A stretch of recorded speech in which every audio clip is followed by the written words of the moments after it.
Почитувани граѓани, почитувани представници на медиумите. ВМРО ДПМН работи директно на штета на граѓаните и ги кочи сите проекти што значат подобрување на стандардот на граѓаните. Пратениците од оваа партија очигледно се против отписот на каматите и долговите што граѓаните ги имаат. Председателката на Комисијата за финансирање и буџет Лилјана Кузмановска веќе 4ти ден не закажува продолжение на седницата на која што требаше да дискутираме за предлог законските решенија за отпис на камати и репрограмирање на долгови и трошоци на физички лица и на јавните предпријатија. Социјалдемократскиот сојуз на Македонија, како одговорна партија, работи во интерес на граѓаните.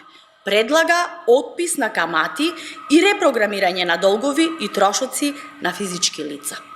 Откако со криминалното работење ги заглавија општините и јавните предпријатија со огромни долгови, ВМРО ДПМН само заради теснопартиски интереси ги блокира сите проекти кои значат рехабилитација на институциите, а се единствено во интерес на граѓаните.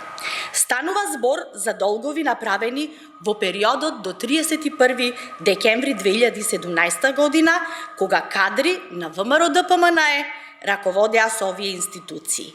Јавните предпријатија ќе имаат обврска да ги отпишат каматите и да ги репрограмираат долговите на граѓаните, а државата обезбедува мерки кои ќе гарантираат развој и ефикасно функционирање на јавните предпријатија. Овие две мерки се тесно поврзани и се во интерес на сите граѓани на нашата држава. Ја повикуваме Кузмановска и пратениците на ВМРО ДПМН да престанат да ги блокираат овие закони, да ги повлечат илјадниците амандмани и да ја деблокираат работата на Комисијата за финансирање и буџет. Со или без ВМРО ДПМН нашата држава ќе оди напред. Граѓаните тоа го знаат и затоа на 12 април ќе ги казнат сите штетни политики на ВМРО ДПМН. Ви благодарам.